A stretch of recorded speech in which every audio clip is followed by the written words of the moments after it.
Why are you saying Druze instead of Jews? Because it's a different group of people.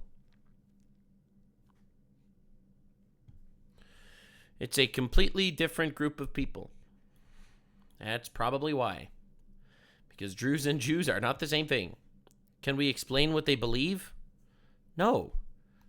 It's not the right place for that. Okay, listen, I'm sorry, man. I'm not doing a Druze culture stream. Okay, listen, they're an Arab people in the Middle East with their own religion. They've been around for 1,000 years in the Middle East, and they're getting massacred. And like, we believe in reincarnation. That's goated, bro.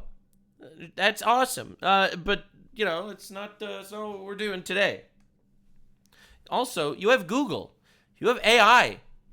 Just type it in. Google is free.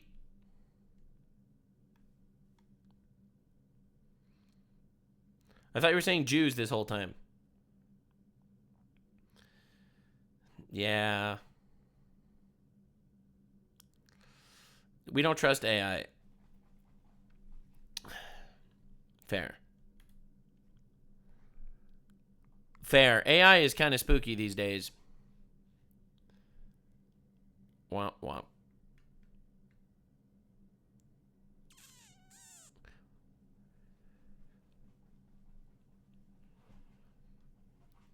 The Druze are like Kabbalistic Jews? Yeah, I don't think so, to be honest. Maybe.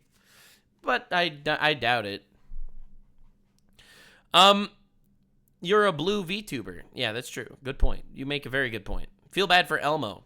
I love your Jewish philosophy bit. Me too. Yes, we are. It's one of your 7 pillars. It's one of our 7 pillars. Wait, actually, Druze study Kabbalah? There's no way. That's crazy. Hold up. All right, now I'm interested. Sorry. You hooked me, Mr. Druze, friend. You hooked me. All right, do Druze study Kabbalah? All right, you got me. You got me hooked. The Book of Kabbalah is the source of our faith? What? The Druze do not study Kabbalah in the way it's traditionally understood in the Jewish mysticism. It's a Druze faith is esoteric monotheistic religion that developed from the Ismaili Islam in the 11th century, incorporating elements of Gnosticism, Neoplatonism, other philosophical traditions. Their religious texts include the Epistles of Wisdom. Epistles?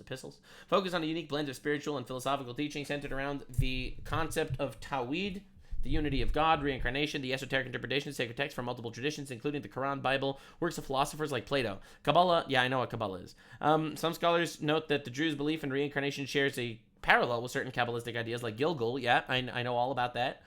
So it seems like it's not like they Druze study Kabbalah. It's more like there is overlap in the mysticism, like in the philosophy. Cool. Very cool.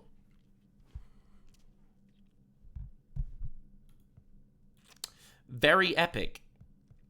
Yeah, no, so listen, man. I do not all right, you know, I'm gonna ask something. Okay, I do apologize to any Druze in the audience. Okay, I apologize in advance to any Druze in the audience. What I'm about to ask might seem rude. What's up with the cool mustaches? I got to know.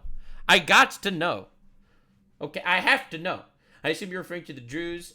Yeah. As for the previous questions about the religious practices, the Druze, particularly the men, are known for some impressively styled mustaches. Exactly! Which have become a cultural hallmark for some within the community. Here's the lowdown on what's up with these cool mustaches. That's what I'm talking about, baby! Alright, the mustache among the Druze men, especially in regions like Lebanon, Syria, and Israel, is often a symbol of masculinity, honor, cultural identity. It's not a religious mandate, deeply rooted tradition among older generations, the religious leaders. Well-groomed, thick mustache is a deep sign of dignity and pride, based, reflecting personal and communal values. In some cases, it's almost like a badge of belonging, signaling adherence to traditional Druze aesthetics. Historically, mustaches... Alright, okay. That's pretty epic. That is pretty epic. Alright, hell yeah, dude. Hell yeah, dude. It's like the payout curly sideburns. Yeah, I guess. I guess so. Alright, very epic. Mustache lore. Didn't expect to do that today, but here we are. Like Jews and beards. It's... I mean, not really like Jews and beards, because so here's the thing. There is a biblical commandment to not shave the corners of your head. That's literally the phrase, right? Let me pull up the actual Bible passage. Bible verse: do not shave corners of head. Right? That's the actual, right? Yeah. Leviticus 19:27. You shall not round off the corners of your heads, neither may you mar the corners of your beard. Right? So, yeah, so anyway. But my head is round, no corners. I know! True. Didn't know that. It's a verse in the Bible. Verse in the Bible. In the Quran, I think, as well. Fair enough. I've never read the Quran, so I do not know. But yeah. Yeah. Do you shave the corners? Okay. So when it says shave, it doesn't mean you can't trim the corners, all right? You can't line up your beard? Okay. I feel like no one actually cares. Right? Right?